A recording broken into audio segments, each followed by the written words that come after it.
ఆ 4 శాంపిల్స్ పంపించిన తర్వాత 23వ తారీఖున ల్యాబ్ రిపోర్ట్స్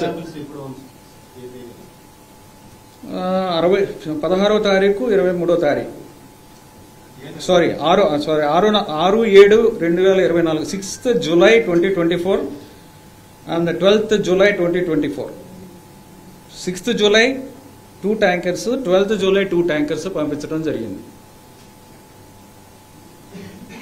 సో పంపించిన తర్వాత ఆ ల్యాబ్ రిపోర్ట్స్ ఆల్మోస్ట్ 1 వీక్ తర్వాత మాకు చేరాయి. ఆ ల్యాబ్ రిపోర్ట్స్ ఏముంది ల్యాబ్ రిపోర్ట్స్లో అనేది చూస్తే ఈ ల్యాబ్ రిపోర్ట్స్లో 2 పార్ట్స్ ఉంటాయి. ఒకటి అనెక్చర్ 1 ISO స్టాండర్డ్స్ ప్రకారం చేసే ఈ ఎస్ వాల్యూ టెస్ట్ అని ఉంటాయి. ఎస్ వాల్యూ టెస్ట్ అది ఒకటి ఉంటుంది. ఇంకోటి వేరే 39 రకాల టెస్టులు చేసేది ఉంటుంది. దీంట్లో 39 రకాల్లో 39 టెస్టుల్లో బీటా సైటోస్టెరాల్ అని ఉంటుంది. బీటా సైటోస్టెరాల్ టెస్ట్ చేస్తే ఇది వెజిటబుల్ ఆయిల్ కలిసిందా లేదా అని తెలుస్తుంది. Beta sitosterol. Okay, so that is proved. తర్వాత రెండవ టెస్ట్లో S value test. S value టెస్ట్లో 5 రకాల టెస్టులు ఉంటాయి. 5 రకాల టెస్టులు ఏంటంటే ఓవరాల్ క్వాలిటీ ఏముందనేది ఒక test, soybean, sunflower, olive oil, rape seed oil, linseed oil, wheat oil, maize oil, cotton seed oil, fish oil ఇవన్నీ కలిపి ఉంటే ఒక టెస్ట్ ఉంటుంది.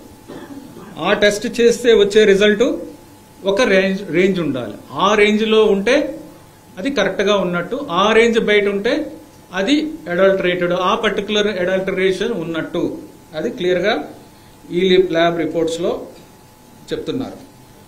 సో ఈ 5 టెస్టులలో టోటల్ ప్యూరిటీ టెస్ట్ అంటే మనం తీసుకున్న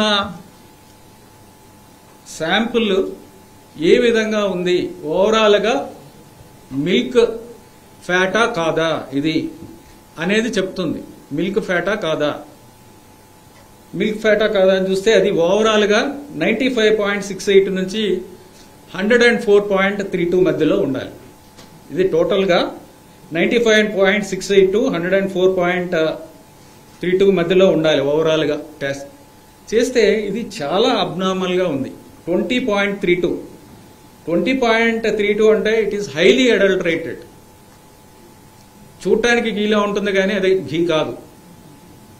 చూడటానికి మాత్రమే ఘీ. ఏం చేస్తారంటే అన్ని రకాల పదార్థాలు కలిపి ఒక పదార్థాన్ని తయారు చేసి దీనికి కొన్ని టెస్టులు పాస్ అవుతాయి కానీ డీప్గా అనాలిసిస్ చేస్తే ఈ టెస్టులు చేస్తే దాంట్లోనే మాత్రమే బయటపడతాయి. అవి 20.32 విచ్ ఇస్ అబ్నార్మలీలో 95.68 to 104.32.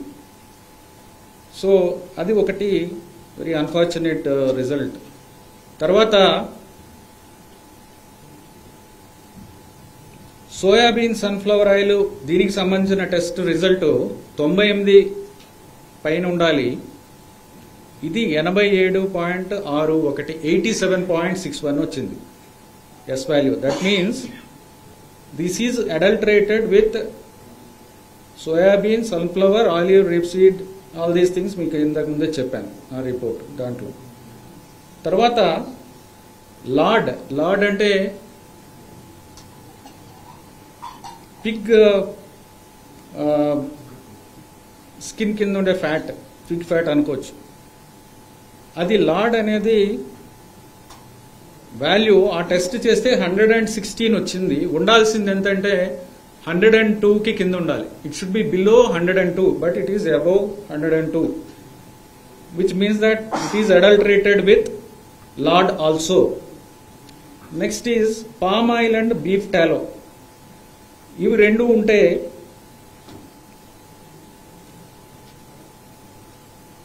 95కి పైన ఉండాలి వాల్యూ.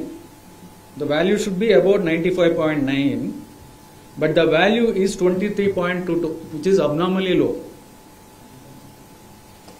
తర్వాత coconut and palm colonel fat ఉంటే దాని వాల్యూ 100కి కింద ఉండాలి. బట్ ఈ వాల్యూ 106 ఉంది. ఓవరాల్గా 20 ఉండడం అనేది చాలా అబ్నార్మలీలో. అండ్ ఈచ్ వాల్యూ చాలా తక్కువ ఉండడం, బియాండ్ రేంజ్ ఉండడం అనేది ఇది ఒక కంటామినేషన్ కాదు, అన్ని రకాల పదార్థాలు యానిమల్ ఫ్యాట్స్ ఉన్నాయనేది ఈ రిపోర్ట్తో అర్థమవుతుంది. తర్వాత ఇది ఒక రిపోర్ట్ కాదు, 4 రిపోర్ట్లో కూడా ఆల్మోస్ట్ సిమిలర్ ఇవి వచ్చాయి. All the reports give similar results on the 4 samples. So we have immediately stopped the supplies. ఇమ్మీడియట్గా వెంటనే సప్లైస్ అన్ని ఆఫ్ చేయడం. తర్వాత వాళ్ళు బ్లాక్ లిస్టింగ్ ప్రొసీజర్ ఇనిషియేట్ చేయడం జరిగింది. తర్వాత పెనాల్టీస్కి ప్రొసీజర్ ఇనిషియేట్ చేయడం జరుగుతుంది. అది లీగల్ ప్రాసెస్ అనేది ఇప్పుడు జరుగుతుంది. తర్వాత